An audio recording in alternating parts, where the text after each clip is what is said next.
Hi friends, welcome to my channel. ఇవాళ మన వీడియోలో జీడిపప్పు ఉప్మాని అయితే ఎలా చేయాలో చూపిస్తానండి. టేస్ట్ అనేది చాలా బాగుంటుంది. ఇంకెందుకు ఆలస్యం, వీడియోలోకి వెళ్దామా?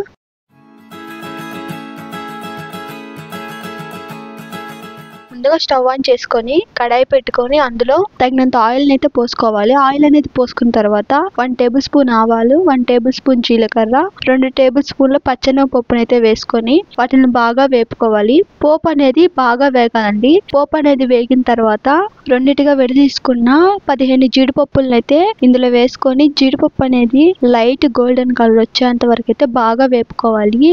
జీడిపప్పు అనేది లైట్ గోల్డెన్ కలర్ వచ్చిన తర్వాత అందులోనే ఒక పచ్చిమిరపకాయని అయితే కట్ చేసి వేసుకోవాలి. అలాగే సన్నగా తరిగిన ఆనియన్స్ అయితే వేసుకొని వాటిని బాగా వేపుకోవాలండి. ఆనియన్స్ అనేటివి బాగా వేగాలి. ఫ్లేమ్ అనేది హై ఫ్లేమ్ లో పెట్టుకొని ఈ ఆనియన్స్ అయితే వేపుకోవాలి.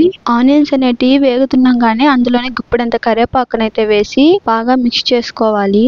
ఆనియన్స్ అనేటివి బాగా వేగిపోయిన తర్వాత అందులోనే కట్ చేసుకున్న మీడియం సైజ్ టమాటోని అయితే వేసుకోవాలి. ఫ్లేమ్ అనేది హై ఫ్లేమ్ లో పెట్టుకొని ఈ టమాటోస్ ని బాగా మగ్గేంత వరకు అయితే బాగా వేపుకోవాలి. టమాటోస్ ఇలా బాగా మగ్గిపోవాలండి. ఆయిల్ అనేది ఇలా పైకి తేలిన తర్వాత అందులోనే కొద్దిగా నెయ్యిని అయితే వేసుకోవాలి. నెయ్యి అనేది ఆప్షనల్ అండి. మీకు ఇష్టమైతే నెయ్యిని వేసుకోండి. నాకు నెయ్యి ఇష్టం కాబట్టి నేను 2 టేబుల్ స్పూన్ల నెయ్యిని అయితే వేసుకున్నాను. అందులోనే 3 గ్లాసుల వాటర్ అయితే పోసుకోవాలి. నేను ఇక్కడ 1 గ్లాస్ రవ్వకి 3 గ్లాసుల వాటర్ అయితే పోసాను.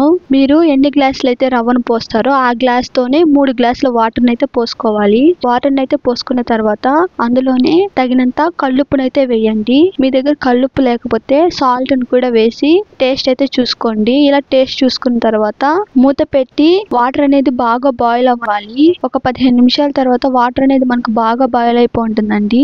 ఇలా బాయిల్ అవుతున్న వాటర్ లో ఒకసారి టేస్ట్ అయితే చూసుకోండి. ఒకవేళ మీకు సాల్ట్ అనేది తక్కువ అనిపిస్తే మీరు సాల్ట్ అయితే యాడ్ చేసుకోవచ్చు. మీకు సాల్ట్ అనేది సరిపోయిన తర్వాత అందులోనే ఇప్పుడు 1 గ్లాస్ రవ్వనైతే నేను చూపించిన విధంగా ఒక సైడ్ పోసుకుంటూ ఇంకో సైడ్ మిక్స్ చేసుకుంటూ నేను చూపించిన విధంగా అయితే మిక్స్ చేసుకోండి. అప్పుడే మనకి గడ్డలు అనేది కట్టకుండా మా రవ్వ అనేది మనకి పర్ఫెక్ట్ గా అయితే వస్తుంది. నేను మీకు మళ్ళీ చెప్తున్నానండి, 1 గ్లాస్ రవ్వకి 3 గ్లాసుల వాటర్ అయితే యాడ్ చేసుకోవాలి. మీరు ఏ గ్లాస్ తో అయితే రవ్వనైతే తీసుకుంటారో ఆ గ్లాస్ తోనే 3 గ్లాసుల వాటర్ అయితే ఇందులో యాడ్ చేసుకోవాలి. అప్పుడే మనకి ఉప్మా రవ్వ అనేది పర్ఫెక్ట్ గా అయితే వస్తుంది. ఉప్మా రవ్వనైతే పోసుకున్న తర్వాత ఎక్కడ గడ్డలు కట్టకుండా నేను చూపించిన విధంగా అయితే బాగా మిక్స్ చేసుకోవాలి. ఫ్లేమ్ అనేది మీడియం ఫ్లేమ్ లో పెట్టుకొని ఉప్మానైతే బాగా మిక్స్ చేసుకోండి. అప్పుడే మనకి గడ్డలు అనేది కట్టకుండా ఉంటుంది. ఫ్లేమ్ అనేది మీడియం ఫ్లేమ్ లో పెట్టుకొని ఇలా బాగా మిక్స్ చేసుకున్న తర్వాత ఒక 2 నిమిషాల పాటు రవ్వనైతే ఉడకనివ్వాలి. తర్వాత స్టవ్ ఆఫ్ చేసి బౌల్లోకి సర్వ్ చేసుకోవడమే. ఇంతేనండి, టేస్టీ అయిన జీడిపప్పు ఉప్మా రవ్వ అయితే రెడీ.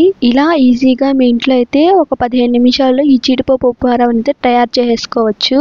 టేస్ట్ అనేది చాలా బాగుంటుందండి. మీరు ట్రై చేసి ఎలా వచ్చిందో కింద కామెంట్ సెక్షన్ అయితే చెప్పేయండి. మీకు మా వీడియోస్ నచ్చినట్టయితే లైక్, షేర్, సబ్స్క్రైబ్ చేయడం మాత్రం మర్చిపోకండి. అలాగే పక్కనున్న గంట సింబల్ అయితే క్లిక్ చేయండి.